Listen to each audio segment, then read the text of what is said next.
The massive Zyraxian vessel emerged from hyperspace just beyond Mars' orbit, its crystalline surface refracting sunlight in dazzling patterns across space.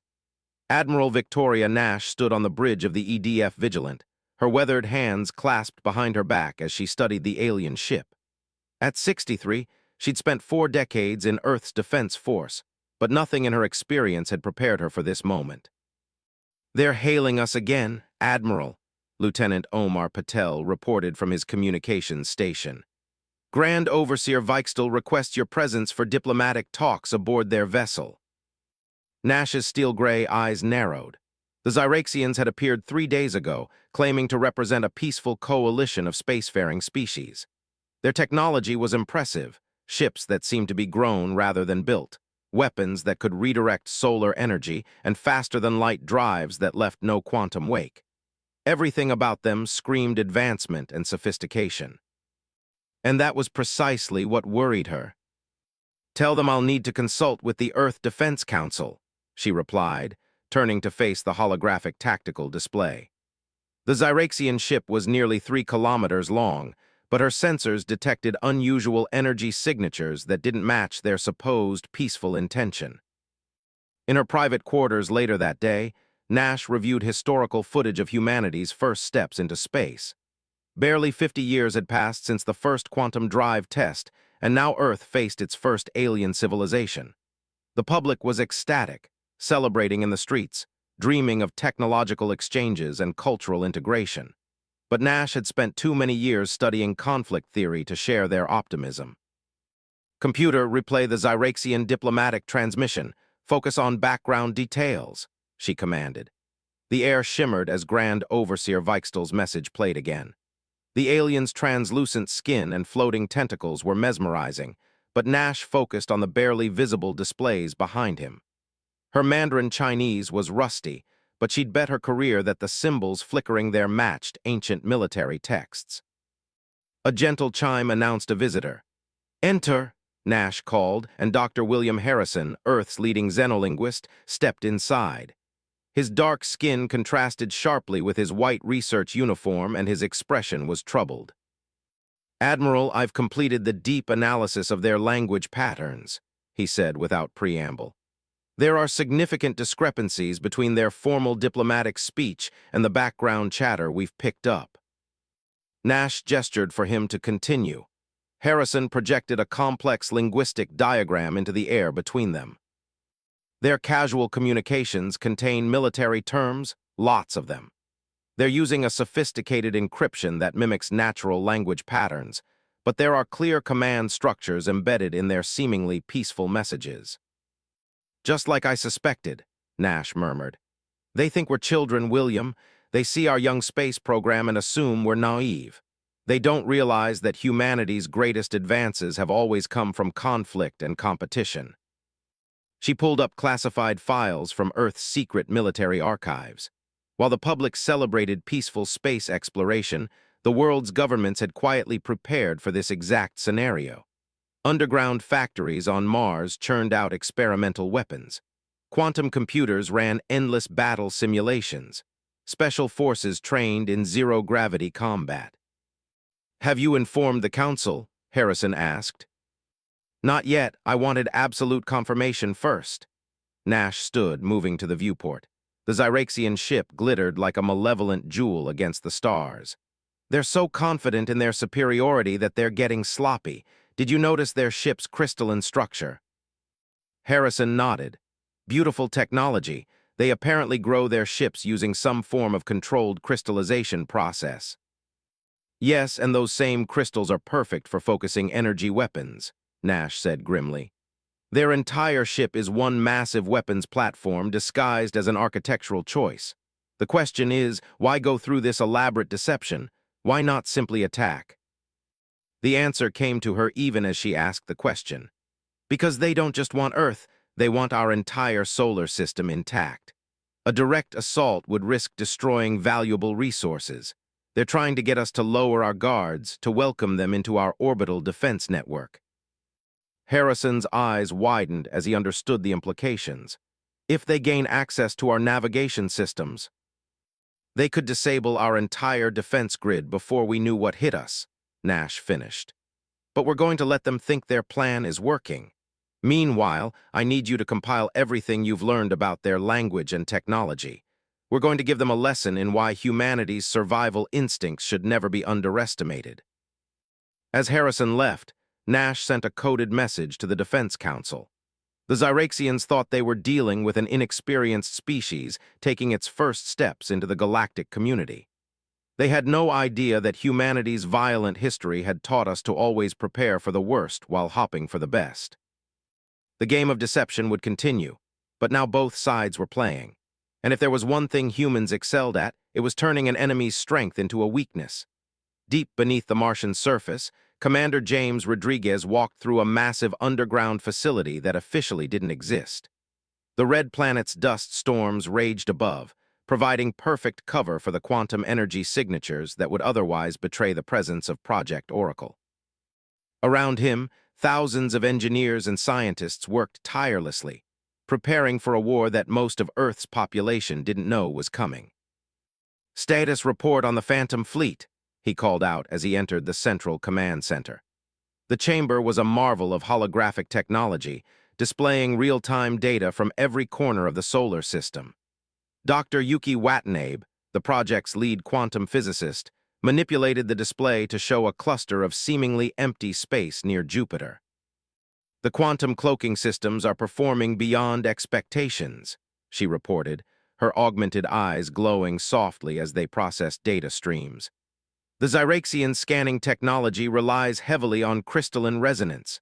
They literally cannot see what they're not looking for." Rodriguez studied the holographic representation of Earth's secret weapon. The Phantom Fleet consisted of 300 ships, each equipped with revolutionary technology that had been developed in absolute secrecy. While the public space program launched conventional rockets and established colonies, the world's best minds had worked underground, pushing the boundaries of physics itself. "And the neural interface systems?" he asked, turning to Dr. Kato Mbeki, who headed the cybernetics division. The tall South African scientist pulled up another display, showing real-time neural activity from thousands of trained pilots. "The quantum entanglement network is stable," Mbeki reported. "Our pilots can control their ships with thought alone, giving them reaction times that even the Zyraxians can't match. More importantly, the system is completely isolated from any external network. They can't hack what they can't access." Rodriguez nodded, but his attention was drawn to a flashing alert in the corner of the main display. "What's happening at the Venus Research Station?" Dr. Watanabe expanded the alert, revealing a live feed from the facility hidden in Venus's toxic atmosphere. "We've made a breakthrough in analyzing their crystalline technology. The Zyraxians don't just grow their ships, they're essentially living crystal entities. Their entire civilization is based on silicon rather than carbon." "Which explains their contempt for organic life," Rodriguez mused. "They see us as primitive protein chains playing at civilization. Show me the weapons test results." The display shifted to show a series of experiments. Earth's scientists had been working on a revolutionary weapons system that targeted the very molecular structure of crystalline life forms. It wasn't just a weapon, it was an existential threat to the entire Zyraxian species. "The ethicists are having a field day with this one," Mbeki commented. "It's essentially a genocide weapon." Rodriguez's expression hardened. The Zyraxians made their choice when they decided to conquer rather than cooperate.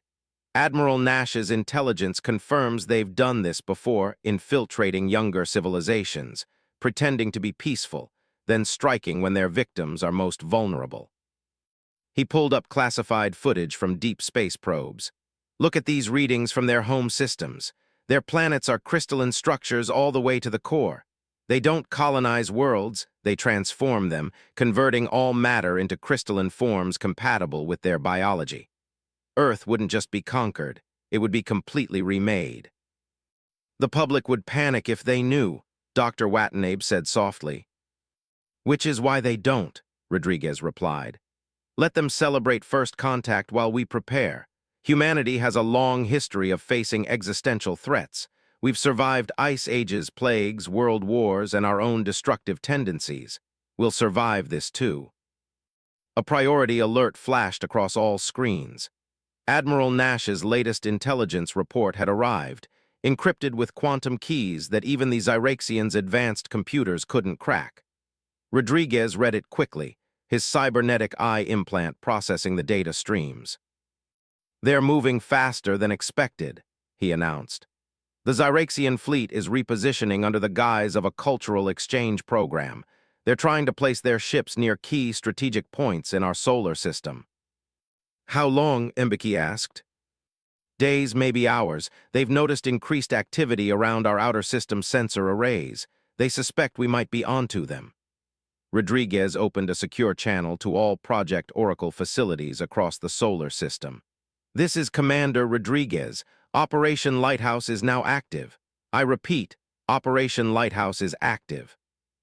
Throughout the facility, hidden systems hummed to life. The Phantom Fleet's pilots entered their neural interface chambers. Quantum weapons powered up, their energy signatures masked by the background radiation of space itself.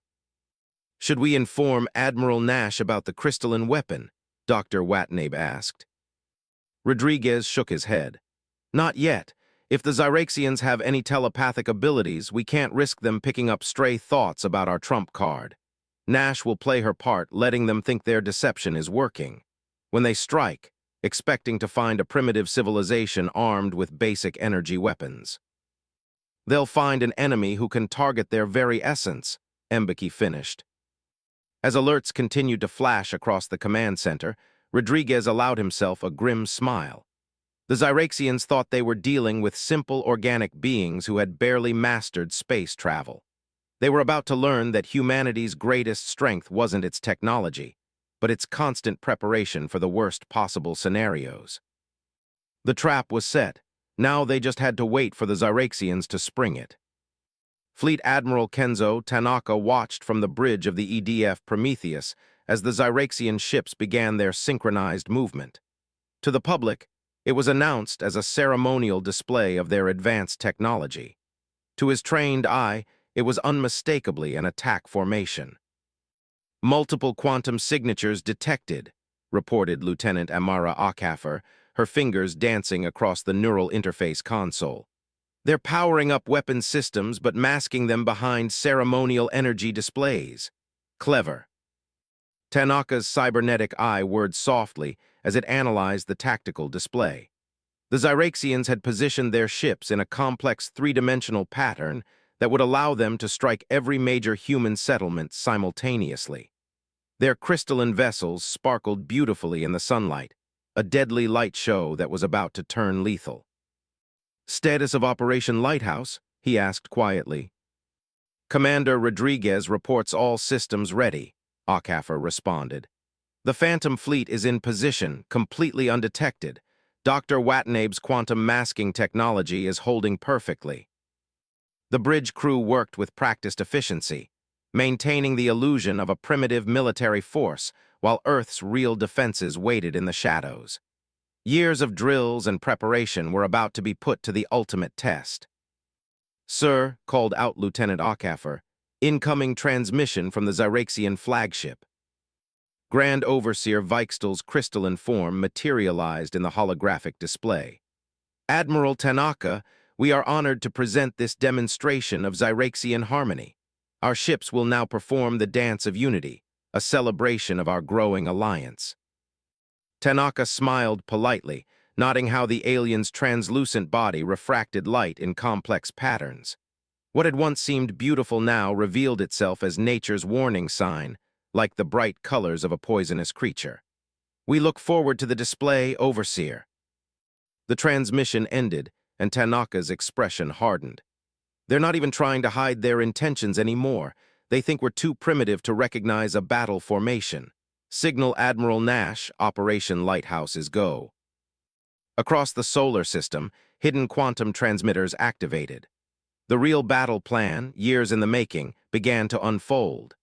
As the Zyraxian ships moved into their final attack positions, human civilians were quietly evacuated through underground quantum tunnels, replaced by holographic projections that would make cities appear populated. "Sir," Akafor called out, detecting energy spikes across the Zyraxian fleet. "They're charging weapons." The first shots were fired without warning. Brilliant beams of crystalline energy lanced out from the Zyraxian ships, targeting what they believed to be Earth's primary defense installations. The attack struck holographic targets, passing through sophisticated projections while real facilities remained safely hidden. "Return fire," Tanaka ordered calmly. "Conventional weapons only. Let them think they've caught us completely off guard."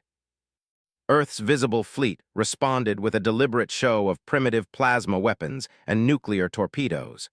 The Zyraxians easily deflected these attacks, their crystalline hulls splitting the energy beams into harmless light shows.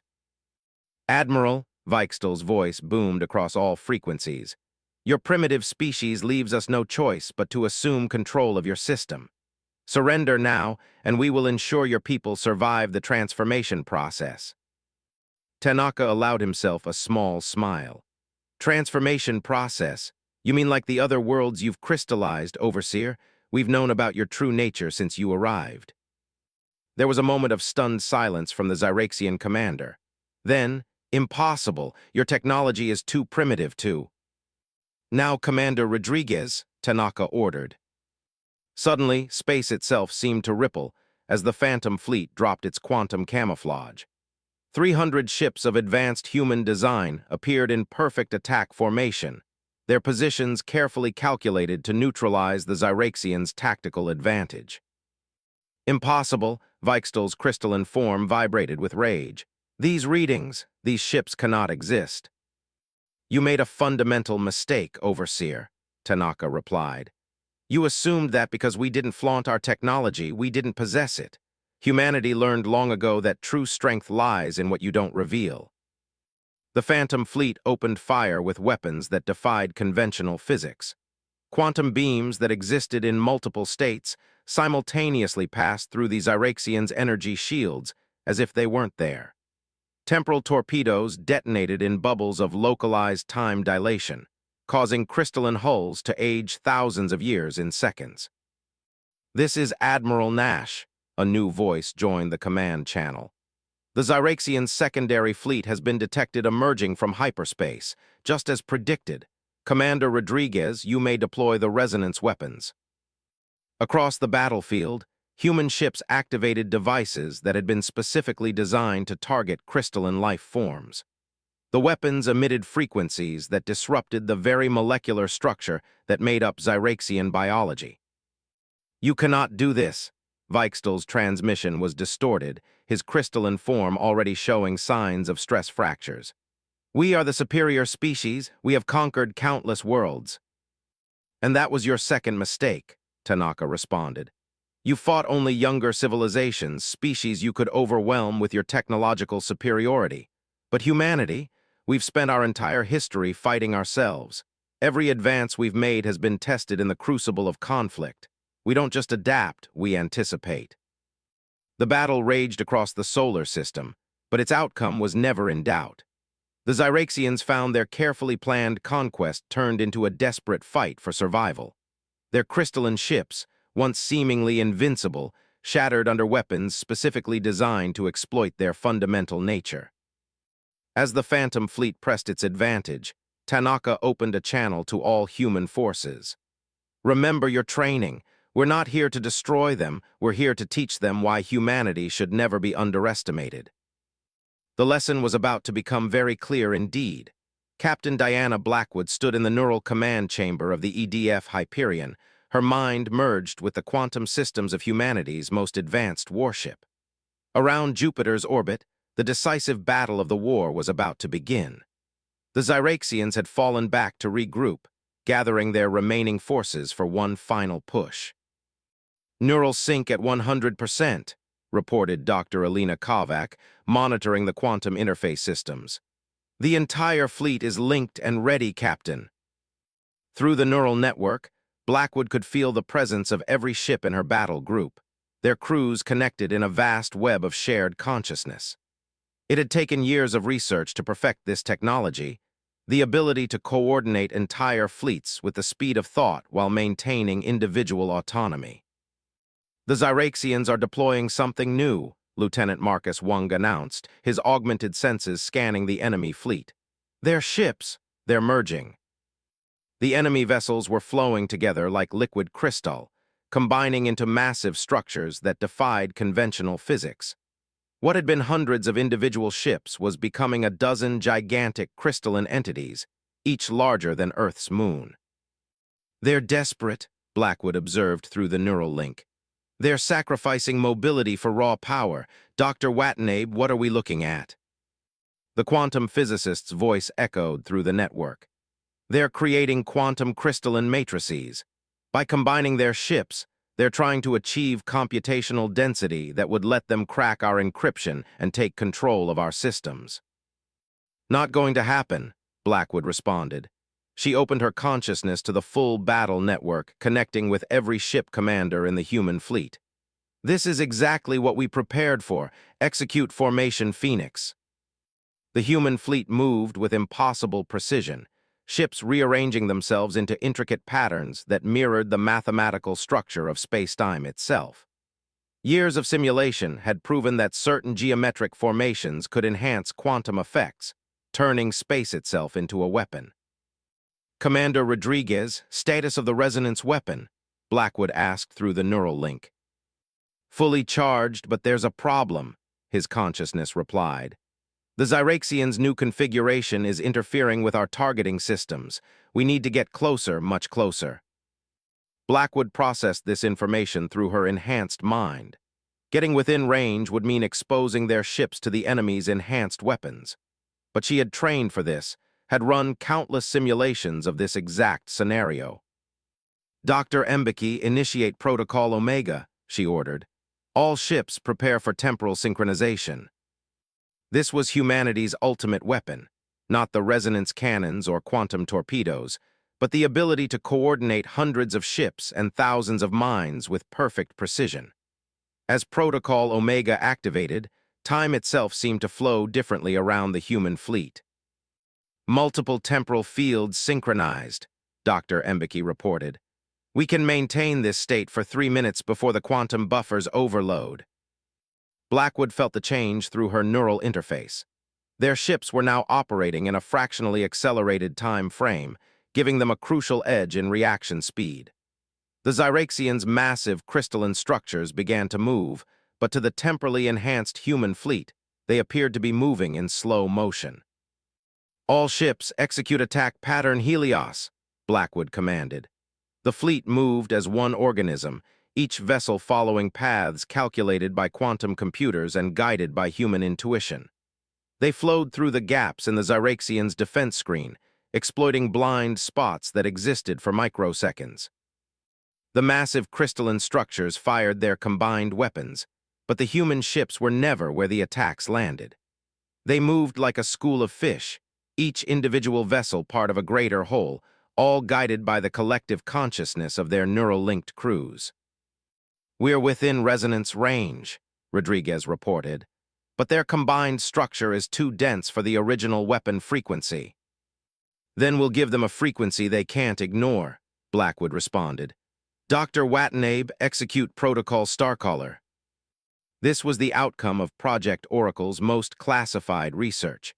They had discovered that the crystalline nature of the Zyraxians made them vulnerable not just to physical resonance, but to quantum harmonics that affected the very structure of reality.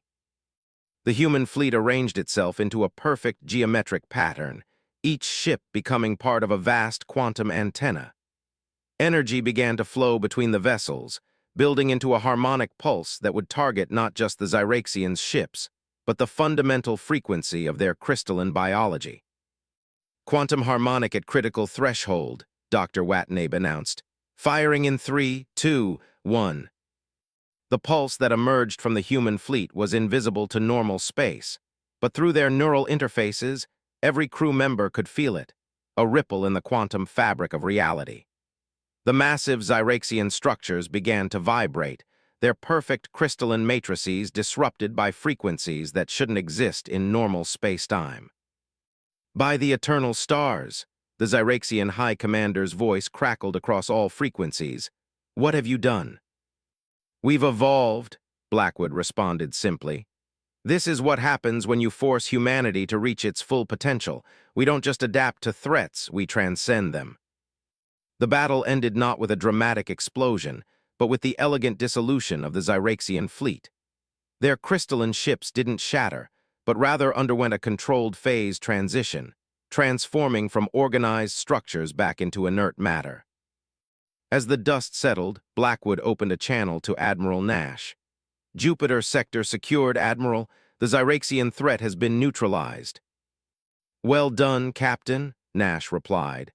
"But remember, this victory isn't about destruction. It's about sending a message to the galaxy. Humanity is ready for its place among the stars, and we will not be conquered." Through her neural interface, Blackwood could feel the pride and exhaustion of every crew member in the fleet. They had faced extinction and emerged stronger, more unified, more advanced.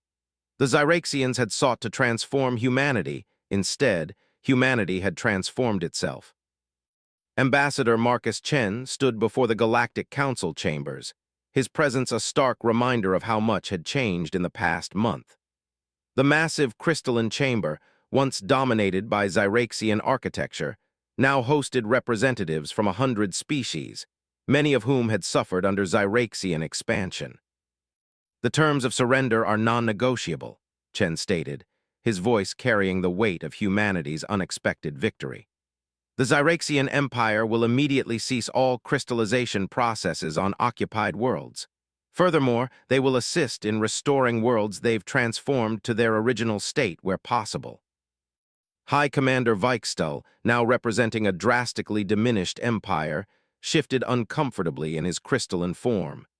"You cannot expect us to simply abandon our way of life, our very nature." "We don't," Chen replied, activating a holographic display. "Earth scientists have developed a process that will allow your species to exist without the need to transform other worlds. Dr. Watanabe, if you would explain." The quantum physicist's image appeared in the chamber. "Our research into crystalline life forms has led to a breakthrough. We can create sustainable habitats that support your biology without requiring planetary transformation. You can grow and thrive without destroying other civilizations." The chamber erupted in murmurs as representatives processed this information. Humanity had not only defeated the Zyraxians, but was now offering them a path to peaceful coexistence. From her position in the chamber, Admiral Nash watched with quiet satisfaction. The diplomatic proceedings were being broadcast across the galaxy, showing every spacefaring race that humanity was not just powerful, but wise enough to seek peace from a position of strength. "There's more," Chen continued. "We're establishing the Solar Defense Initiative, an organization dedicated to protecting developing civilizations from conquest or interference. Any species that wishes to join will receive access to defensive technologies and training." This announcement caused even more excitement. Several races that had been silent partners of the Zyraxians were now openly discussing alignment with Earth. The balance of power in the galaxy was shifting dramatically. Commander Rodriguez, attending virtually from Mars base, added his perspective. "Our quantum shield technology will be shared with member worlds, ensuring that no empire can ever again attempt systematic conquest of developing civilizations." The implications were clear. Humanity wasn't seeking to replace the Zyraxians as galactic conquerors. Instead, they were creating a framework for mutual defense and peaceful development. "But why?" asked a representative from the Centaurian Confederation. "With your technology, you could dominate the galaxy. Why choose this path?" Chen smiled. "Because domination was never our goal. Humanity's strength comes from diversity, from competition that drives innovation without destroying what makes us unique. We believe the galaxy will be stronger if every species is free to develop in its own way." Dr. Embeke's hologram appeared next, displaying data from Project Oracle's xenological studies. "Our research shows that diverse approaches to technology and culture create more resilient civilizations. The Zyraxians' mistake was believing that their way was the only way." The council session continued for hours as the new galactic order took shape. Earth's victory had created an opportunity for fundamental change, and Chen was determined to make the most of it. Later, in a private chamber, Nash, Rodriguez, and Chen met to discuss the future. "The Phantom Fleet is being modified for peaceful exploration," Rodriguez reported. "Captain Blackwood will lead the first expedition beyond known space." "And the resonance weapons?" Nash asked. "Decommissioned," Chen confirmed. "But the knowledge of their existence will serve as a deterrent. The galaxy now knows that humanity can defend itself if necessary." Nash walked to a viewport, watching ships from dozens of species moving through space around the council station. "We did more than win a war," she observed. "We changed the very nature of galactic politics."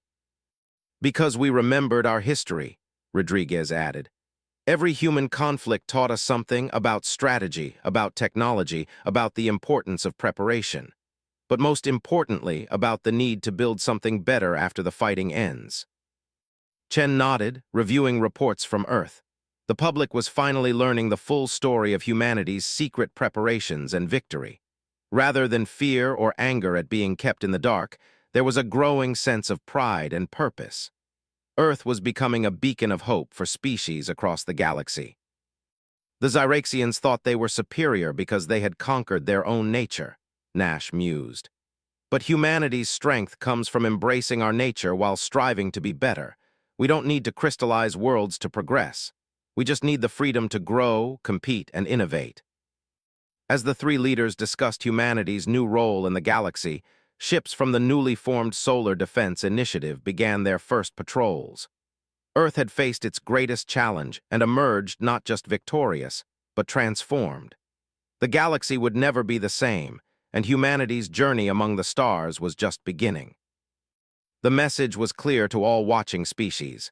Earth was not to be underestimated, but neither was it to be feared. Humanity had proven itself a defender of diversity, a protector of progress, and a species that understood that true strength comes not from domination, but from the wisdom to use power responsibly.